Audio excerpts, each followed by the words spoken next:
In a sentence, how do you define your role as a team leader this year? There's definitely there's some commonality here too, in the sense that many of you see yourselves as facilitators. Here you are in terms of even like resource facilitation, whatever you see your team needing, provisioning that for them or making the argument so they can have it. Leading staff collaboration to improve and promote positive education. One of the things I like about that is there's a level of specificity to it that will make your personal mission easier to monitor and evaluate because it's in reference to something specific. Now, when we take a look at one of the studies that I really like to break out and review into much more deeper context, it's Project Aristotle by Google. And what they did is they went out to try to understand, what makes an effective team? What is effective teaming? And through that, they came up with some definitions because they said in order to have an effective team, we need to define what team is. What is that expectation? And they differentiated teams based into two classifications.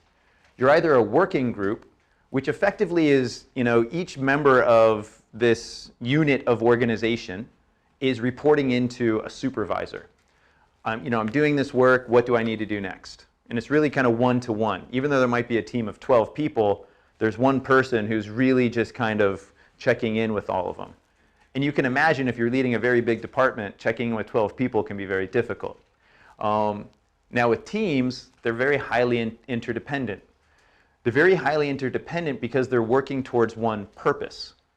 There might be many things that people need to do on a team or check in with each other, and these things I call transactional. We need to make sure we get our lesson plans done and our unit planning, assessment, grades, a lot of the administrative tasks that are going to be expected of us. The question is how much of that work can we do with each other? How much of that work can we lean on each other for? And specifically, how much or what specifically can we be working towards? What specific purpose can only be done if all of us work together? Is according to Google's Project Aristotle's definition of team, have you accepted this role, the role that you're entering into the school year with? Have you accepted it to supervise a working group? That's your expectation at this stage. Or do you want to lead a team towards achieving some specific purpose, getting them to work together? Now, I was in Shenzhen earlier this week, and I did the same exercise with a full faculty. I was on Tuesday, actually. And we had over 100 staff. And that grid, when we looked at it, when I said to them, I changed the question a bit, saying, have you entered this school year wanting to be part of a working group or part of a team? 25% of the faculty chose working group based on their expectations for coming into the school year. 75% wanted to be part of a team. So, when you think about that type of question and using, and this is one of my first lessons for you to what you can do with your team as an exercise or an activity, pose this question to them. Guys, what are we this year? Are we going to be a working group where I'm just checking on your work and telling you what you need to get done? Or we are a team where we're going to put in the extra time to do work? So this becomes the first opportunity for you to engage with them around that type of conversation because it sets the expectation. The next question I would invite you to answer is, what degree of interdependency do you want your team to have? So now this is interesting because when I reflect on, say, this result, reflecting the will of this group, and we'd like to see practice modified based on feedback. And in many respects, as a team leader, you're going to be expected to facilitate this process. I've scaffolded these activities as well based on how they need to occur. So when we take a look at goals, if our expectation is modify practice based on feedback, the method in which this would work is you're beginning with the end in mind. We know we want to modify practice. So knowing that, what areas of practice do we want to modify, that becomes our collaborative goal. Based on that collaborative goal, we start designing units that will demonstrate and be able to specifically identify, if we're achieving that area of growth if we're able to demonstrate it, if we're able to observe it, if we're able to actually modify it. Well, to do that, we need to take a look at the student work that is being produced from these unit plans connected to the practice that we want to modify. And then on top of that, once we've done that, we're looking at and going into the classroom with each other to then see how that student work was produced, giving the feedback, and then leading to modify practice.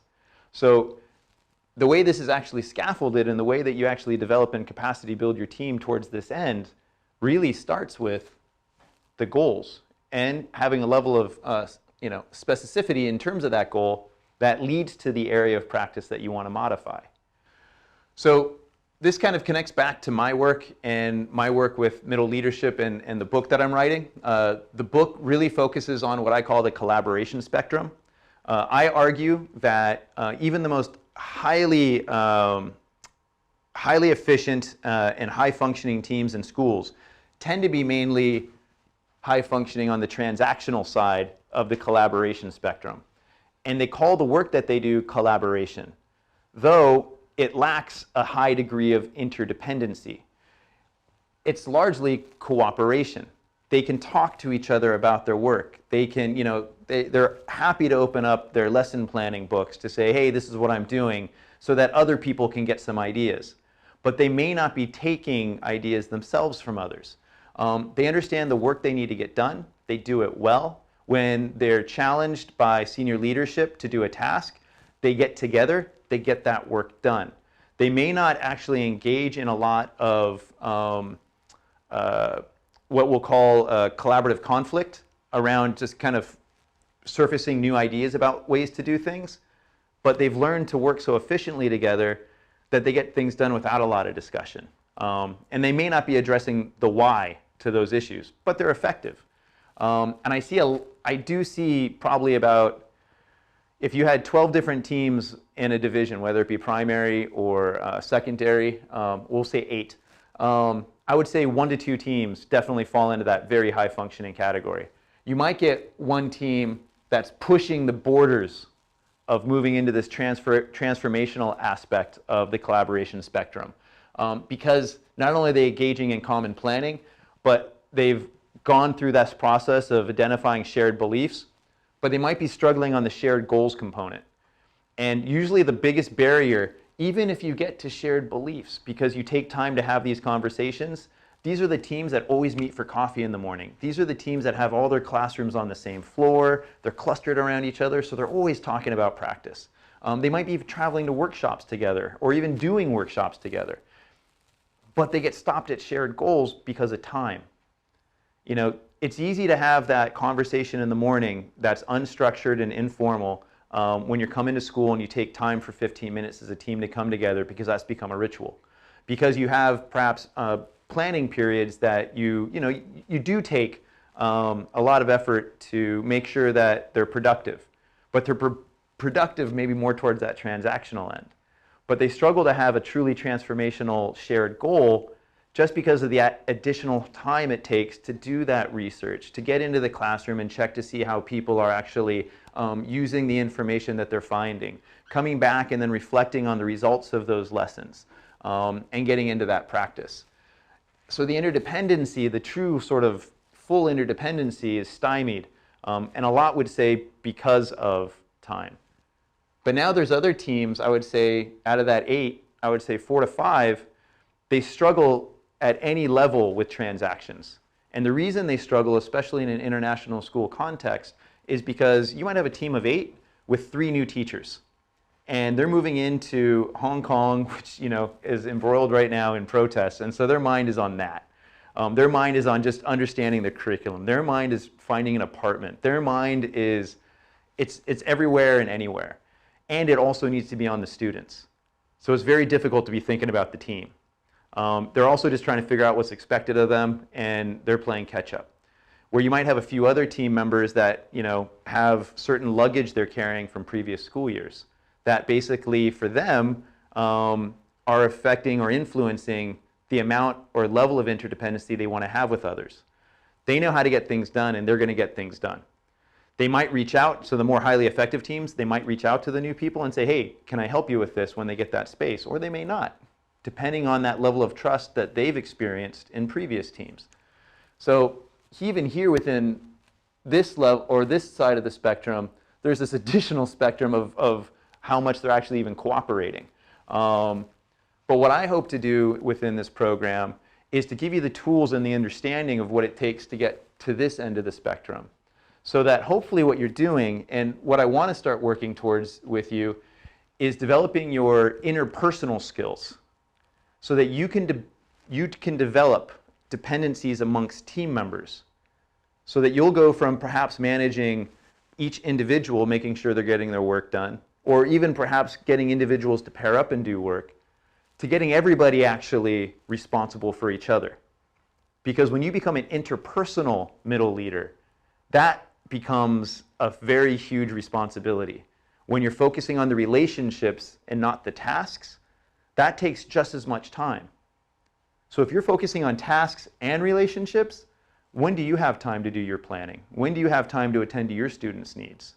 You're going to be doing more work than you need to be. So to get to that team level, you need to find a way and develop those management and interpersonal skills to get the team to take care of the team. And then you're that sort of overlayer that actually is kind of looking to make sure that everybody's playing fairly, and at the same time meeting expectations. How do we achieve that? Well, ultimately, and you will get a copy of all these slides, you need to take on challenges. You need to do more work than you expected to do. Just by having this role, you've agreed to it, whether you believe it or not, or whether you want to accept it or not, to do 2 to 3 hours extra work per week. So to lead a team is minimum going to take 2 to 3 extra hours per week, just because of that interpersonal aspect of it. Not to mention the administrative that builds on it. So if you're going to do that work, make it purposeful for yourself. Identify challenges. You know, a difficult conversation with a team member shouldn't be a challenge. It should be shouldn't be unwelcome. It should be an opportunity to learn and develop. So you got to change that mindset between this is something I have to do to something, hey, how can I do this better? That's how leaders develop. And when they do that, they continue to learn through this process of seeing things as opportunities for develop. They take that upon themselves. There is a rule called the 70-20-10 rule. For leadership development, 70% of your development resides with you. You have to, it's your version and ability to demonstrate agentic learning. 20% is actually being mentored or coached. That's why in this program I include your supervisors in Basecamp. It's very important to me that they know what you're learning so that they can have conversations with you. If they're not having conversations with you, they're not contributing to your learning or empowering you. 10% is actually me. A lot of people come out of my workshops, and I'll be honest, a lot of people come out of my workshops a little disappointed because I would like to have had more information or practical advice how to have done something. Well, my job for that 10% of leadership development is to introduce you to tools, to help you understand the background with those tools, some possible applications for those tools. But no way can I show you every application, nor even when I introduce that tool, may it be applicable at that point. It's going to be up to you at some point to try to apply it. It may not work. But through leadership development, and say that 20%, that's an opportunity for you to go to one of your supervisors and say, hey, you know, I learned this from Mike. I tried it in this context. I didn't get the results I wanted. What happened? Now you're having that conversation. You're taking that information, you're applying it again, and in many ways, you might actually also be customizing it towards your own unique purpose and context. So understand that you also have different contexts. So that's effectively how we develop as leaders.